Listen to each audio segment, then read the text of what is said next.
जय श्री राधे कृष्ण। आप सभी का आपके अपने YouTube channel VK Mishra present में बहुत बहुत स्वागत है। आइए आज आप सब सुनेंगे विवाह पंचमी की कथा। आप सभी भक्तों को विवाह पंचमी की ढेर सारी शुभकामनाएं। आप सभी के जीवन में भगवान श्री राम माता सीता की कृपा से आप सभी को सभी प्रकार के सुख और समृद्धि की प्राप्ति हो। मार्गशीर्ष यानी कि अग्रहण मास शुक्ल पक्ष की पंचमी तिथि के दिन जो कि विवाह पंचमी का त्योहार मनाया जाता है। इस दिन भगवान श्री राम माता सीता का पूजन करने का विधान है और भगवान का जो कि विवाह संपन्न करवाया जाता है। मान्यताओं के अनुसार मार्गशीर्ष यानी कि अग्रहण मास के शुक्ल पक्ष की पंचमी को देवी सीता का स्वयंवर हुआ था। इस पर्व को मिथिलांचल और नेपाल में बहुत उत्साह और आस्था से मनाया जाता है। इस दिन अयोध्या और जनकपुरी में प्रभु राम की बारात जो कि विशेष तैयारियों के साथ निकाली जाती है। विवाह पंचमी को लेकर कई पुराणों में इसका विशेष महत्व है। इसके बावजूद इस दिन कई जगहों पर जो कि शुभ विवाह के मांगलिक कार्य संपन्न नहीं किए जाते हैं, यानी कि लोग अपनी बेटी का विवाह इस दिन करना उचित नहीं मानते हैं।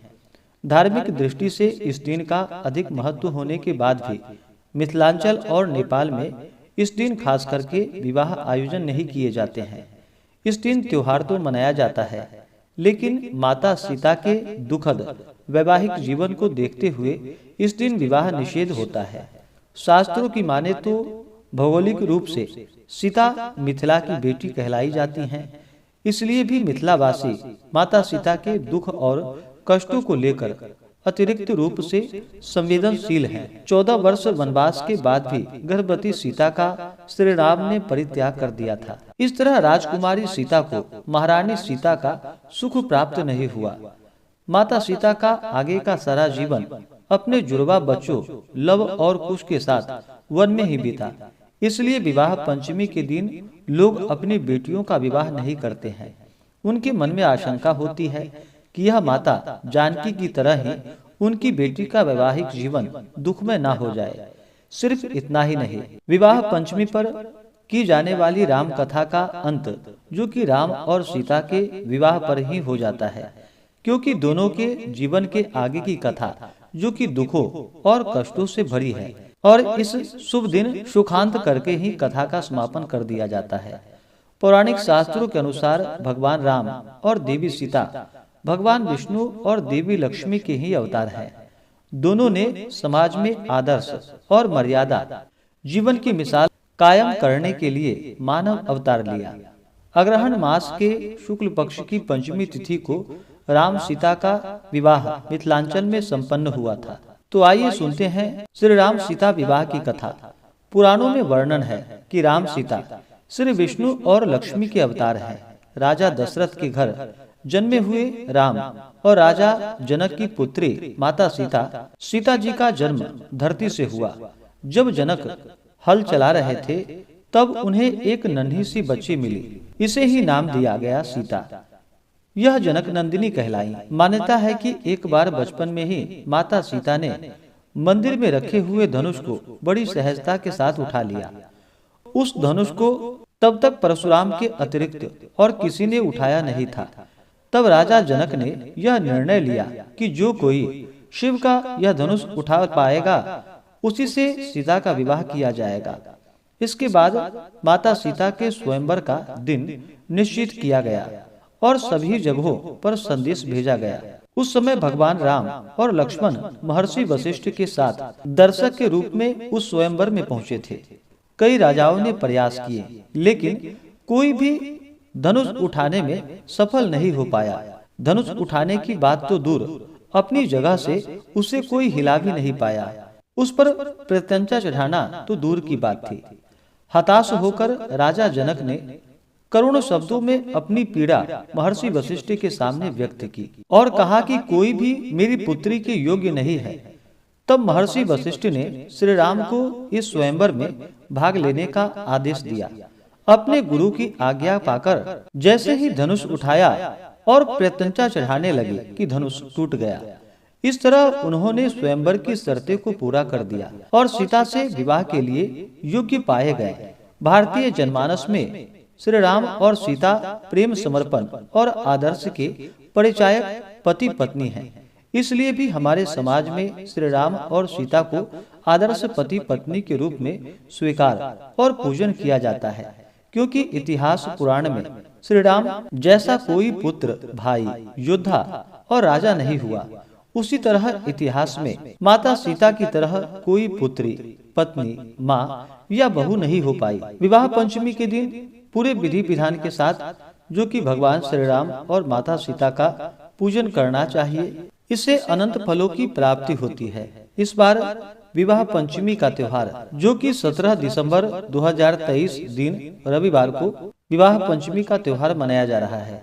जो भी भक्त सच्ची श्रद्धा के साथ, नियम और निष्ठा के साथ विवाह पंचमी तिथि के दिन, जो कि भगवान श्री राम माता सीता का विवाह संपन्न करवाते हैं या इनका पूजन करते हैं, तो इससे वैवाहिक जीवन खुशहाल होता है तथा सभी प्रकार के पापों का नाश होता है तथा सुख और समृद्धि की प्राप्ति होती है।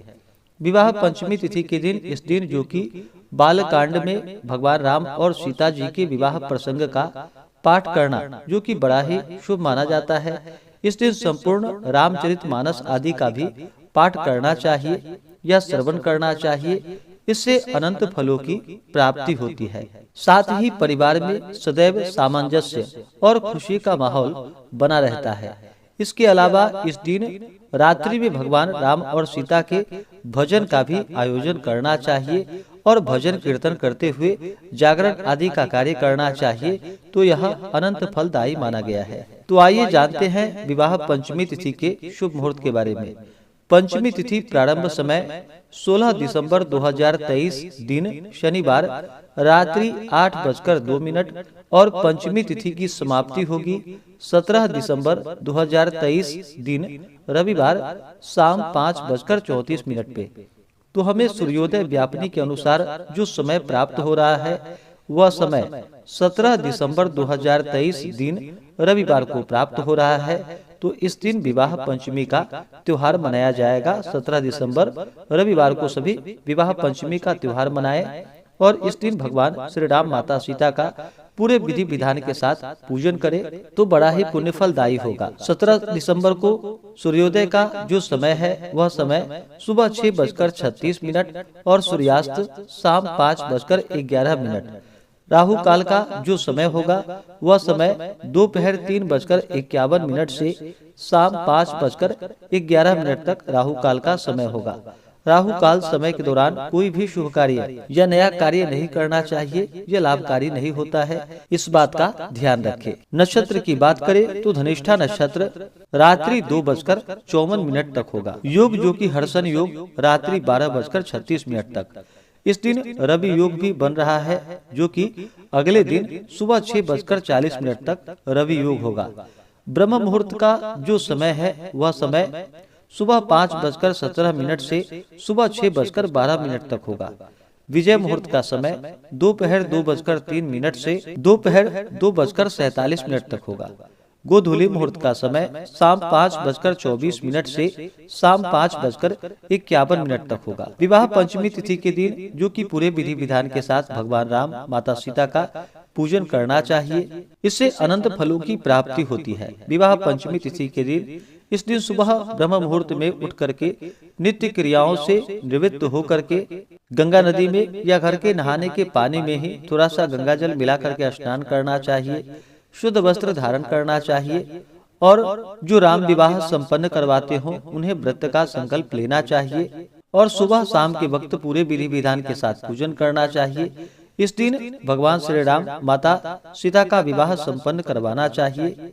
इस दिन भगवान श्री राम और माता सीता जी की जो कि फोटो या प्रतिमा को स्थापन करने के बाद माता सीता को लाल वस्त्र और भगवान राम को जो कि पीले वस्त्र अर्पित करनी चाहिए। इसके बाद गंध पुष्प अक्षत धूप दीप आदि से पूजन करके नैवेद्य आदि का अनेक प्रकार का नैवेद्य भोग लगाना चाहिए। इस दिन ओम जानकी वल्लभाय नमः इन मंत्रों का कम से कम 108 बार जाप करना चाहिए या जय श्री राम आदि मंत्रों का जप करना चाहिए और भगवान राम माता सीता की आरती करनी चाहिए। इस प्रकार से भगवान का पूजन करके रात्रि जागरण आदि करते हुए समय को व्यतीत करना चाहिए। इस दिन जो कि शुद्ध और सात्विकता का पालन करना चाहिए।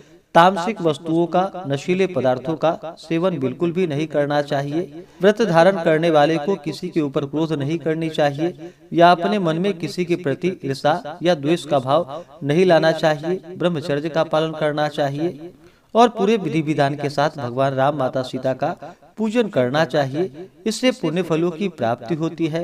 भगवान श्री राम और माता सीता जी का कृपा प्राप्त होता है। तो आशा करता हूँ कि यह जानकारी आपको अच्छा लगा हो। ऐसे ही ज्ञानवर्धक जानकारियाँ प्राप्त करने के लिए चैनल पे अगर आप नए हैं तो चैनल को लाल बटन दबा करके सब्सक्राइब करें, साथ में बेल आइकन घंटी को दबाएं ताकि वीडियो का नोटिफिकेशन आपको समय से मिलता रहे। वीडियो को लाइक करें, शेयर करें। सुखी रहें और स्वस्थ रहें।